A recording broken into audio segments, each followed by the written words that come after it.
Yeah, I'm here with Darren Bailey. Darren Bailey is an Australian hero.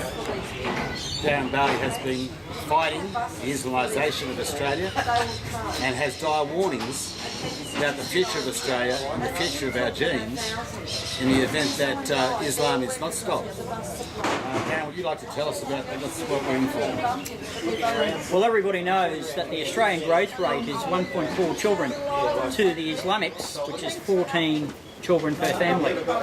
If we don't address the issue now with illegal immigration, the Australian race will be bred out. We will see Sharia law. We will see no women in the workforce. We will see children and women having to wear burqas, no bikinis, there'll be no nightclubs, there'll be no drinking, there'll be no smoking, and our rights as Australian citizens will be lost. We won't know the country that we know today, and that is quite damaging. Do you think part of the so-called refugee invasion of Australia has that plan in mind? Yes, no doubt. I do believe that 99% of the refugees coming here today are not genuine refugees in the sense of being refugees. They're not fleeing persecution. They are coming here because we are a welfare country, and they know that they come here, they will be given welfare, housing, free medical, free dental at our expense. We have people in our own country suffering, and meanwhile we are giving away millions of dollars of our taxpayer money to these people that have no intention of working, blending into the country or benefiting from the country that's taken them into society. When Bush encouraged John Howard to assist in the invasion of Afghanistan, why was it that those two men did not conquer Afghanistan and turn it into a home and property owning country and provide a place for Australia in return for freeing Afghanistan from the horror of the Taliban? A safe place for Australia to repatriate its Islamic refugees. Quite simply, 30 years earlier, the Russians had invaded Afghanistan, and people aren't aware that you are never going to destroy the Afghani belief. Their belief is they're 100% Islamic. They believe in Muhammad and the teachings of Muhammad. And at the end of the day, regardless of us being there to help them, they still consider us as being outsiders, infidels, kafirs, and that even though we're there to help them, at the end of the day, they don't want our help. Has any Western nation ever successfully protected Islam from Islam? I don't believe so. I don't believe so at all. Islam is not a religion. It's political. It's a way of life, and it's quite damaging. The Islamics control.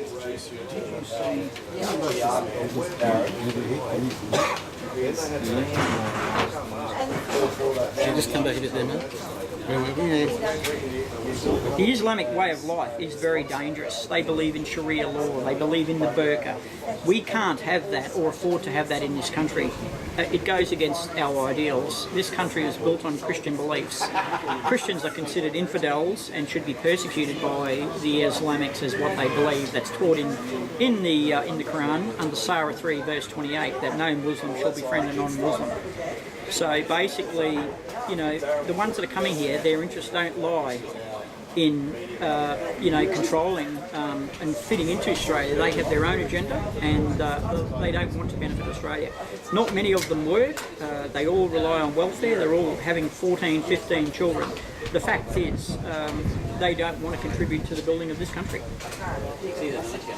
Having a moratorium on Islamic immigration is a start, but the real start should commence now, shouldn't it, with an oath given by any Muslim person coming to Australia that they won't exercise any jihad here, they won't report any jihad here. Is there any possibility of having that first step?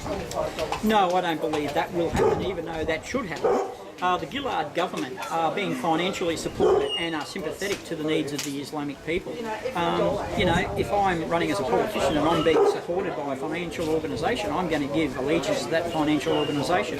Now, if there's politicians in government getting sponsored by the Islamic Council of Australia, their best interests lay with who's giving them the money, which is the Islamic Council of Australia. That won't happen. The minority of people, I speak for the government and the do-gooders, they're in financial positions and positions where they can control the majority.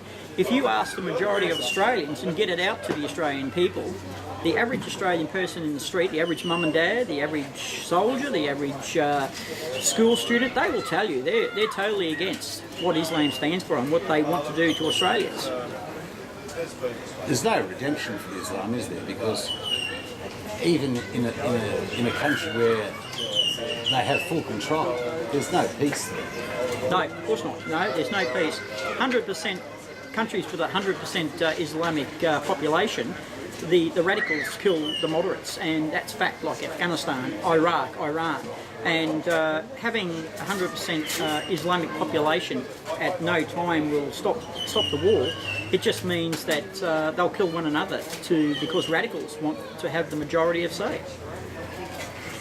Do you think the reason the Greens so support Islam is because they're aware of the socialism aspects of Islamic practice?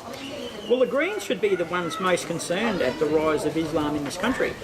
They support homosexuality, they support tree huggers. At the end of the day, the Greens have more to lose than anybody that I know, because Islam condemns homosexuality. They don't have freedom of speech. Tree huggers get stoned to death. So they should really consider on what they're petitioning and what they're saying, because if Islam does get a foothold in this country, Bob Brown and his party of Greens will be the first people eradicated from society by the Islamic agenda. That's possibly quite the difficulty the Greens have to come to grips with. But maybe because the Greens are quite happy for humans to die, it doesn't really matter to them.